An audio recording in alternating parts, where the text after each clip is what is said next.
Graças a Deus.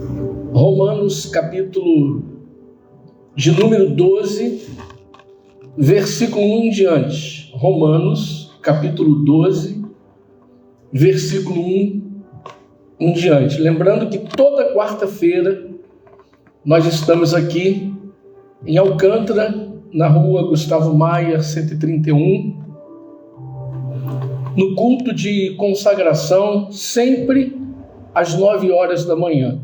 Toda quarta-feira e todo domingo, também às 9 horas da manhã, nós estamos aqui louvando, adorando, glorificando e exaltando o nome do Senhor. Vamos à leitura da palavra de Deus. Romanos 12, versículo 1 diz assim: Portanto, queridos irmãos, eu apelo pelas misericórdias de Deus que vocês ofereçam seus corpos a Deus, que eles sejam um sacrifício vivo, santo e agradável a Deus. Esta é a verdadeira adoração que vocês devem oferecer a Deus. Não imitem a conduta e os costumes desse mundo, mas seja cada um uma pessoa nova e diferente, mostrando uma sadia renovação em tudo quanto faz e pensa, e assim vocês aprenderão de experiência própria a boa, agradável e perfeita vontade de Deus. Até aqui, vamos orar, vamos pedir a Deus para falar conosco. Senhor, nosso Deus e nosso Pai, em nome de Jesus, nós declaramos e recebemos que temos a mente de Cristo ativada na nossa mente para entender e receber aquilo que Tu tens preparado para nós. Fala conosco, fala ao nosso coração, e que as Tuas palavras, ó Deus, nunca venham nos faltar, pois nós precisamos das Tuas palavras para viver não só hoje, mas sempre. Amém e amém. Glória a Deus. Glória a Deus. Vamos pausadamente, por etapa, meditarmos naquilo que acabamos de ler. O apóstolo Paulo, ele escreve dizendo: Portanto, queridos irmãos, eu apelo pelas misericórdias de Deus que vocês ofereçam seus corpos a Deus. Vamos entender isso aqui.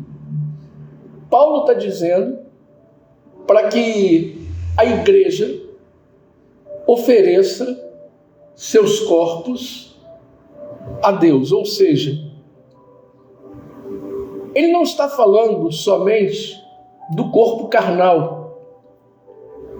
A gente tem que entender que somos o corpo da igreja. E quem é o cabeça? O cabeça chama-se Cristo. Aqui ele não fala só de corpo carnal, mas ele fala do corpo espiritual.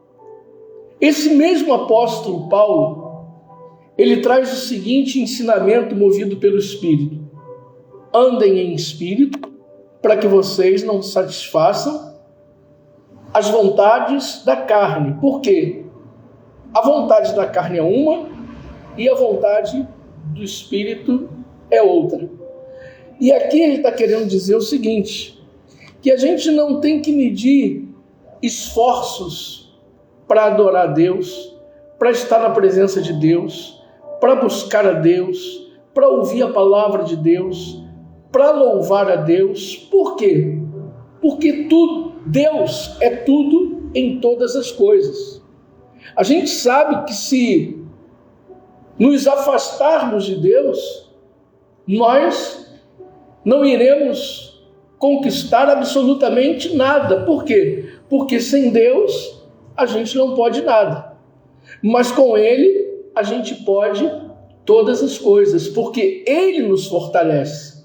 Esse mesmo apóstolo Paulo ensina aos Filipenses o seguinte: tudo eu posso naquele que me fortalece. Vamos repetir juntos? Diga: tudo eu posso naquele que me fortalece. O que significa esse tudo eu posso naquele que me fortalece quando nós estamos falando aqui de um corpo espiritual? Tudo eu posso naquele que me fortalece. Eu posso vencer o medo, eu posso vencer os obstáculos, eu posso vencer as barreiras, eu posso vencer as dificuldades, eu posso vencer a preguiça, eu posso vencer cada desejo que a minha carne tenta produzir em mim. Repita comigo assim: eu posso vencer todo desejo que a minha carne tenta produzir em mim. Coloca isso na mente. Você pode vencer as vontades da carne pelo Espírito, sendo o corpo de Cristo. Paulo, quando diz: eu apelo pelas misericórdias de Deus que vocês ofereçam seus corpos a Deus, ou seja, é importante que a gente se dedique a Deus, que Deus esteja em primeiro lugar na nossa vida. Amém, queridos? Continuando, ele diz: que eles sejam um sacrifício vivo, santo e agradável a Deus. Esta é a verdadeira adoração que vocês devem oferecer a Deus. Olha para mim. Sabe quando a gente começa a adorar a Deus? Não é quando o culto se inicia. Não é quando a reunião se inicia. Não é quando subimos aqui no altar para louvar, adorar, ou orar a Deus, ou clamar a Ele. Sabe quando o culto, a adoração a Deus se inicia? Quando nós acordamos com aquele desejo, com aquela vontade, com aquele objetivo de estarmos reunidos na casa de Deus, para sentir a sua presença, ainda mais para buscar comunhão com Ele. Quando acordamos com esse objetivo, quando saímos de casa, aí começa a verdadeira adoração. Por quê? Porque se você se deixar levar pela tua carne, a tua carne não tem desejo de estar aqui no templo de Deus. Quem deseja estar no templo, quem deseja o culto, ou estar no culto, ou estar na reunião, é o nosso espírito, que provisoriamente está dentro deste corpo de carne. Então o espírito deve ser dominador, o espírito deve prevalecer. Você está entendendo? Você está recebendo essa palavra? Quando Paulo diz com todas as letras que eles sejam um sacrifício vivo, santo e agradável a Deus, porque esta é a verdadeira adoração que vocês devem oferecer a Deus, é exatamente isso, e sobre isso que eu estou falando e passando para vocês. A verdadeira adoração começa quando a gente, num dia de reunião, num dia de culto, a gente abre os nossos olhos, a gente dá graças a Deus e diz, como Davi dizia: alegrei-me quando me disseram, vamos à casa do Senhor. Mas não é só em dia de culto.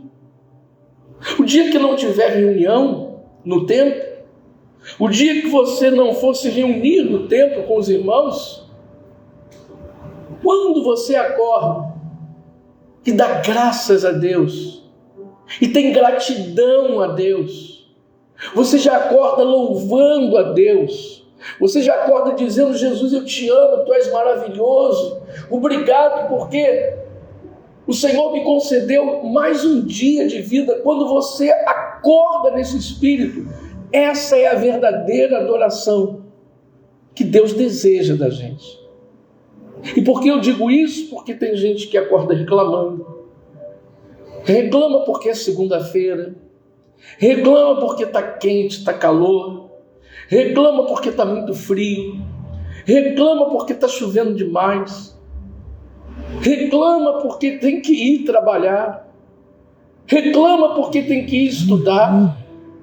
Reclama de tudo. Tem gente que acorda reclamando, dorme reclamando e acorda reclamando. Mas quando a gente deita a nossa cabeça no travesseiro, glorificando a Deus, e acorda tendo gratidão a Ele, esse é o perfeito louvor. Essa é a perfeita adoração. Amém, queridos? Continuando. Ele diz: não imitem a conduta e os costumes desse mundo, mas seja cada um uma pessoa nova e diferente, mostrando uma sadia renovação em tudo quanto faz e pensa. Paulo aqui está falando sobre a renovação da mente. Repita comigo, diga comigo: renovação da mente. Para um pouquinho e pensa. Se realmente depois que você recebeu a palavra da graça de Deus, depois que você passou a receber a palavra de Jesus, depois que você passou a frequentar o templo, depois que você assumiu ser um seguidor, uma seguidora de Jesus, para e pensa comigo. Tua mente realmente foi transformada? Ou a tua mente ainda precisa ser transformada? Ou a tua mente ainda precisa de uma renovação? Eu vou dar um exemplo para que você entenda melhor. Quando você não conhecia Jesus, quando você não queria saber de Jesus, quando você não queria nada com Jesus, não queria um compromisso com Ele, eu tenho certeza que você se lembra como era a tua mente, quais os pensamentos que fluíam na tua mente. Eu tenho certeza que você consegue se lembrar dos teus atos, das tuas atitudes. E a pergunta que eu faço mais uma vez é a seguinte: será que realmente a tua mente, a minha mente, a nossa mente está totalmente transformada, ou ela precisa ser transformada, renovada a cada dia? Sabe por quê, irmãos? Eu estou pregando isso e falando sobre isso. Porque a Bíblia diz que em Cristo nós somos novas criaturas. Na verdade, ser nova criatura não significa somente passar pelas águas, ser batizado nas águas. Mas ser nova criatura, de fato, de verdade, é importante que a tua mente esteja renovada, transformada pelo poder da palavra, pelo Espírito Santo. Antes de você conhecer Jesus, você tinha medo de algo. Aquele medo que você tinha, ele caiu por terra de uma vez por todas, definitivamente, ou você ainda sente uma pontinha de medo de algo que você sentia no passado? É para você refletir. Porque se você ainda sente algum medo, se você ainda tem aquela mente do passado, de hoje em diante, isso precisa mudar. A nossa confiança está em quem? No Roberto? A nossa confiança está em Deus. A nossa confiança está em Deus. Deus é poderoso para fazer infinitamente mais tudo aquilo que pedimos ou pensamos, conforme o poder dele que opera dentro de nós. A nossa confiança está em Deus, que criou os céus e a terra e tudo que nela há. A nossa confiança está no Deus que chamou a existência daquilo que não existia, e o que não existia passou a existir. A nossa confiança está em Deus que tudo pode, que para Ele jamais haverá o quê? Impossíveis. A nossa confiança está no Senhor. A nossa confiança está em Deus. Se a nossa confiança está plenamente em Deus, tudo que nós praticávamos lá atrás tem que ser jogado para trás, tem que ser jogado no lixo. Nós não podemos mais praticar hoje o que praticávamos no passado. Nós não podemos, nos dias de hoje, perder a paciência como constantemente a gente perdia no passado.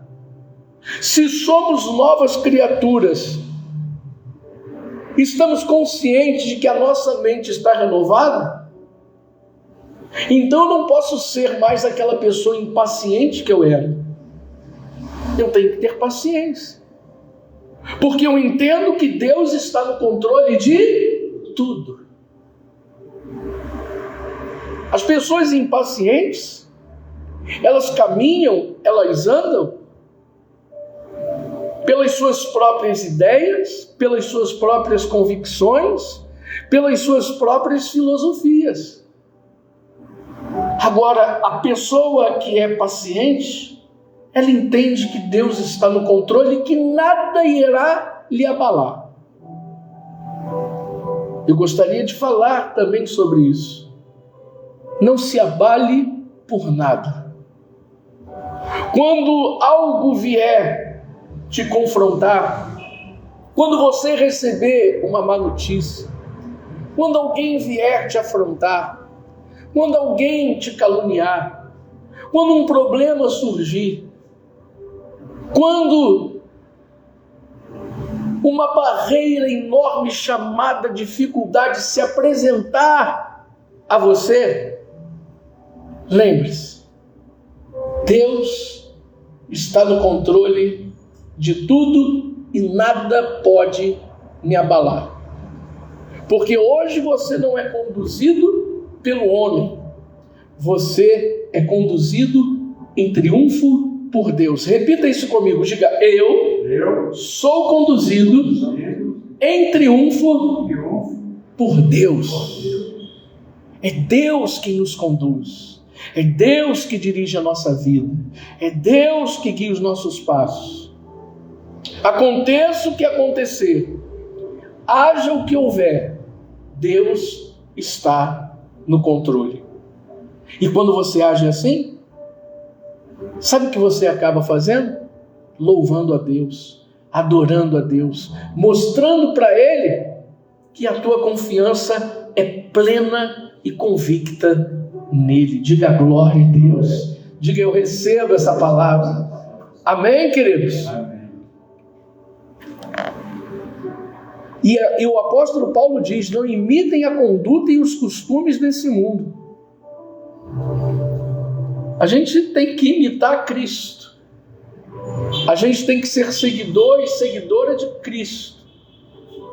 A gente não tem que imitar o mundo. Por exemplo, as igrejas imitam o mundo. Você sabia? Que as igrejas, a maioria, não todas, mas a grande maioria, tem imitado o mundo. O nosso louvor e a nossa adoração aqui nesse templo é simples, mas nós não imitamos o mundo. Aqui não tem luzes, fumaça, Porque isso aqui não é um show. Isso aqui é uma reunião, é um culto de louvor e adoração a quem? Deus. Você repara, no mundo, nos shows dos cantores, das grandes cantoras, tem luzes, tem fumaça. Mas esses cantores e cantoras, para uma multidão, eles são o quê? Ídolos. E quando nós nos reunimos aqui, nós não nos curvamos a ídolos, nós nos rendemos aos pés de Jesus Cristo. Diga glória a Deus. Você recebe essa palavra? Amém, queridos? Você pode reparar que as igrejas estão imitando o mundo. E imitam mesmo. Esse é um exemplo de muitos que eu poderia dar. Quer ver um outro exemplo? O que eu vou falar aqui é algo cultural. Todo mês de junho, no nosso país, na maioria dos estados, a cultura é participar de festa o quê? Junina. Nada contra. Como eu disse, é algo cultural. Mas as igrejas estão imitando o mundo. E o que elas fazem? Fazem a festa jesuína. Não existe festa jesuína. Festa para Jesus são todos os dias. Todos os dias nós temos que louvar e adorar a Deus. Mas fazem festas jesuínas, entre aspas, e